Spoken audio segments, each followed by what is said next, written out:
नमस्कार, आप देख रहे हैं बिस्तक। मैं और रजत देवगन।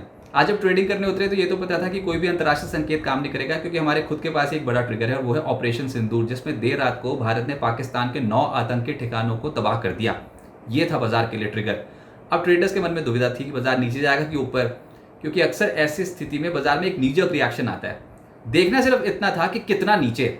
अब हुआ ये कि बाजार की जो शुरुआत थी उसमें कमजोरी के साथ हुई। आज 24,233 के लेवल का ओपन है, 24,220 तक ही गए थे बस। उसके बाद जो रिकवरी देखी बाजार ने हैरान कर दिया, यानी कि बाजार ने प्रूव कर दिया नीचे जाने को तैयार नहीं है, और कोई भी ऐसा इवेंट होता है तो बाजार उसको पॉजिटिवली लेगा। ताकत दिखाई बाजार ने आज 24,449 का आज के दिन का हाई है, 24,414 के लेवल की क्लोजिंग है, 34 अंकों की बढ़त। लेकिन इंट्राडे में वोलेटाइल मूव्स देखने को मिल रहे थे। चलो कोई बात नहीं, सरेंडर तो नहीं ना किया, गिर तो नहीं ना गए।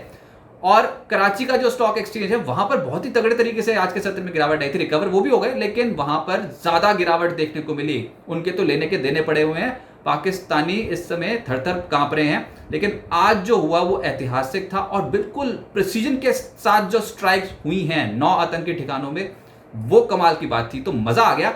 लेकिन भारतीय बाजारों की जो क्लोजिंग आई है वो 24,414 के लेवल पे निफ्टी क्लोज हुआ। निफ्टी बैंक 54,610 के लेवल पे क्लोज हुआ, 339 अंकों की बढ़त के साथ। सेंसेक्स 105 अंकों की बढ़त के साथ 80,746 के लेवल पे हुआ है बंद। इंटरनेशनल कम्युनिटी में भी स्ट्रॉन्ग मैसेज चला गया। देखिए, मेजर लड़ाई आतंकवाद के खिलाफ है। किसी देश की जनता को तकलीफ पहुंचाना मकसद नहीं था सरकार का, भारतीय सरकार का।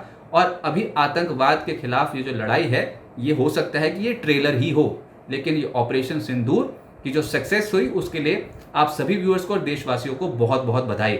आज मार्केट में मिड कैप्स का जोर ज्यादा दिखाई दे रहा था, लेकिन अगर आज आप बाजार पे देखोगे ना तो निफ्टी पे आज 24 शेयर्स चढ़े हैं, 26 गिरे हैं। लेकिन अगर आप ब्रॉडर मार्केट्स पे देखोगे तो 1,772 शेयर्स चढ़े हैं और 1,049 शेयर्स आज के सत्र में गिरे हैं। लेकिन जो सबसे तेज चला निफ्टी पे उसमें था टाटा मोटर्स 5% ऊपर। इसके अलावा जियो फाइनेंशियल 2% ऊपर, Bajaj finance, Shriram finance, eternal जैसे जो स्टॉक्स हैं यहां पर भी खरीदारी ही होती हुई नजर आई।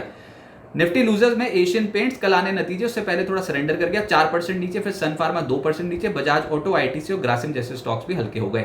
एफएनओ गेनर्स में नंबर आया पेटीएम, पोस्ट रिजल्ट 7.5% की छलांग लगा गया। पीईएल पोस्ट रिजल्ट 7.5% ऊपर। बीएससी पोस्ट रिजल्ट 7% ऊपर। मेजर तो इंपैक्ट जिनके रिजल्ट्स बाजार को अच्छे लगे उन स्टॉक्स को चढ़ा दिया।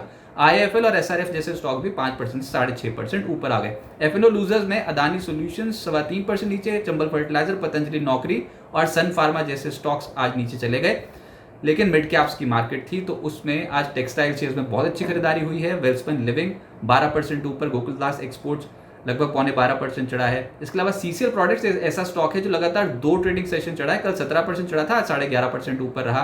इसके अलावा इंडो काउंट और एंड्योरेंस जैसी जो कंपनियां, इनके स्टॉक भी 8.5% से 11% ऊपर चले गए। मिड कैप लूजर्स में आज डिफेंस कंपनियां हायर साइड पे थोड़ी प्रॉफिट बुकिंग शो कर रही थी, जिसमें बीडीएल और मैसडॉक थे 5% नीचे। फिर जिंदल सौ, रैडिको और केपीआई ग्रीन भी आज हल्के हो गए। टेक्सटाइल्स देखिए, एक और बड़ी खबर थी कि यूके के साथ भारत ने फ्री ट्रेड एग्रीमेंट साइन कर लिया है। ये बहुत बड़ा ट्रिगर मार्केट के लिए है। और आज टेक्सटाइल कंपनियां देखिए, कुछ कुछ ऐसे सेक्टर्स है ना जहां पर इंपोर्ट ड्यूटी बहुत सिग्निफिकेंट तरीके से रिड्यूस कर दी है यूके ने, या फिर निल कर दी है। उसमें टेक्सटाइल क्लोथिंग है और टेक्सटाइल कंपनियां इसी के चलते आज के सत्र में जोश में थी, जिसमें वेल्समैन लिविंग 12% ऊपर, गोकुलदास एक्सपोर्ट 12% ऊपर, इंडो काउंट 11% ज्यादा चढ़ गया। हिम्मत सिंह का सीड, केपीआर मिल, वर्धमान टेक्सटाइल, इन सब कंपनियों के शेयर्स आज जोरदार तरीके से चढ़ गए। और ऑटोज के लिए भी ये पॉजिटिव खबर ही थी, ये जो फ्री ट्रेड एग्रीमेंट साइन हुआ यूके के साथ। तो मदरसन 5% ऊपर। टाटा मोटर्स निफ्टी पे इतनी तगड़ी पकड़ बना रहा था, आज 5% ये ऊपर रहा। फिर भारत फोर्ज, एमआरएफ, अशोक लेलैंड जैसी जो कंपनियां, इनके स्टॉक्स चढ़ गए। मेटल्स पॉजिटिव हो गए आज। Hind zinc, APL Apollo, NALCO, Hind copper और एनएमडीसी जैसे स्टॉक्स 2% से 2.5% ऊपर थे। एनर्जी स्टॉक्स का दिन आज पॉजिटिव था। जीवीटीएनडी 5% ऊपर, बीएचईएल 3.25% ऊपर, त्रिवेणी टर्बाइन, रिलायंस पावर, एमजीएल जैसी जो कंपनियां, इनके स्टॉक्स 2.5% चढ़ गए। फाइनेंशियल्स में चोला फाइनेंस 3% ऊपर, एलआईसी हाउसिंग फाइनेंस 2.5% ऊपर, पीएफसी, एसबीआई कार्ड और मुथूट फाइनेंस, इन कंपनियों के शेयर्स जो है यहाँ पर हरियाली देखने को मिली। रियल एस्टेट स्टॉक्स भी चढ़ गए, जिसमें Raymond, brigade, Godrej properties, Anantraj और फिनिक्स लिमिटेड जैसी कंपनियां, इनके स्टॉक्स चढ़े हैं। तो बताओ कहां पर थी कमजोरी? असली एक्शन था मार्केट में आज। लोअर लेवल से खरीदारी ही होती हुई नजर आई है। तो नर्वस नहीं हो, बल्कि लोअर लेवल्स पे खरीदारी करने के ही मौके ढूंढे। अब आगे क्या होगा? देखिए, यूएस फेड की पॉलिसी आनी है तो अमेरिकन मार्केट्स फोकस में। हालांकि ब्याज दरों में कोई भी छेड़छाड़ की उम्मीद नहीं है, लेकिन अब उस पर हम देख क्या रहे हैं वो ये कि डोनाल्ड ट्रंप और जेरोम पावेल के बीच में तो ठनी हुई है। डोनाल्ड ट्रंप कहते हैं कि ब्याज दरें घटाओ, जेरोम पावेल कहते हैं मैं नहीं घटाता। अब यूएस की जीडीपी हो गई -0.3%, क्वार्टर 1 का ये आंकड़ा आया था। तो देखते हैं जेरोम पोवेल उसके ऊपर अब क्या बोलते हैं और भविष्य में वो ब्याज दरों को लेकर क्या आउटलुक पेश करते हैं, तो बाजार उसके ऊपर रिएक्ट करेंगे। दूसरा, ऑपरेशन सिंदूर के बावजूद बाजार नहीं गिरा, यानी कि ताकत तो दिखा दी बाजार ने, बाजार के पास कुशन है। अच्छा, ये जो ट्रेड डील साइन हो रही है, जो यूके के साथ साइन हुई, भारत और यूके के बीच में फ्री ट्रेड एग्रीमेंट हुआ, और आज आपने देखा मैक्सिमम खरीदारी तो उन्हीं सेक्टर्स में और कंपनियों में हुई ना, टेक्सटाइल्स और ऑटोज, ये कंप्लीटली आउटशाइन कर गए। तो एक तो ये ट्रिगर, और ऊपर से अब डोनाल्ड ट्रंप भी यही बात कर रहे हैं कि वो जब अपने टैरिफ डील्स पे बात कर रहे हैं, उस पर जो सबके साथ नेगोशिएशंस कर रहे हैं, तो भारत के साथ डील जो है वो पहले साइन होगी। अगर वो डील हो जाती है तो वो एक और क्वेश्चन पॉइंट, तो मल्टीपल ट्रिगर्स हैं। ऐसे मत समझिए कि अगर जियोपॉलिटिकल टेंशन एस्केलेट हो रखी है तो बाजार यहाँ पर सरेंडर कर जाएगा, नहीं। बाजार रेंज में रह सकता है, टाइम पास कर सकता है, वैल्यूएशन कंफर्ट है मार्केट के पास, कंपनियों के नतीजे को उतने खराब भी नहीं आए। हाँ, मिड कैप्स में थोड़ी प्रॉब्लम दिख रही है, क्योंकि मिड कैप शेयर्स को संभलने में बहुत समय लगता है। मिड कैप्स वैसे बाजार की ताकत के साथ साथ ही चलते हैं, मिड कैप्स में उतना सुपर हाई जोश नहीं रह सकता।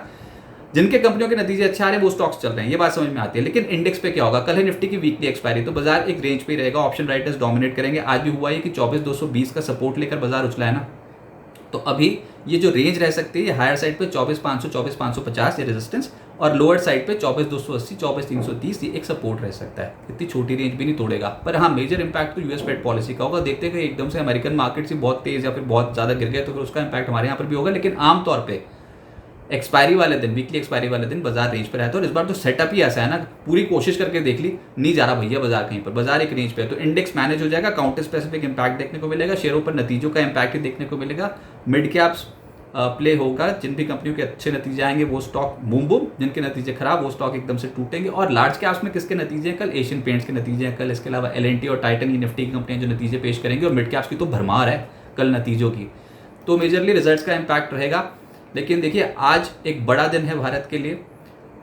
पहलगाम में जो ह्यूमन लाइफ का जो लॉस हुआ उसको तो हम कोई भी वापस नहीं ला सकता, लेकिन हाँ ये था कि देश भर में इसके चलते आक्रोश था, और सब चाहते थे कि एक मुंह तोड़ जवाब जो है वो पाकिस्तान को दे। अब पाकिस्तान की जो सरकार है वो पनाह तो देती है टेररिस्ट को, सबूत नहीं था। आज तो जो प्रेस ब्रीफिंग हुई उसमें सबूत बताए गए कि कहाँ पर पाकिस्तान में आतंकियों के ठिकाने हैं और कितने पिन पॉइंट स्ट्राइक्स हुए हैं। तो जिस तरीके से एक मैसेज गया ना इंटरनेशनल कम्युनिटी में, वो पॉजिटिव है। भारत की छवि इससे बहुत ज़्यादा इंप्रूव होगी, बढ़ेगी, तो वो भी बाजार के लिए एक पॉजिटिव ट्रिगर है। देखते हैं आने वाले समय के लिए सरकार के क्या और स्टेप्स होते हैं। लेकिन आज ऑपरेशन सिंदूर जब हुआ तो बाजार ने क्लोजिंग जो है वो हरे निशान में दी है, यही अपने आप में बहुत कॉन्फिडेंस बढ़ाने वाली बात है।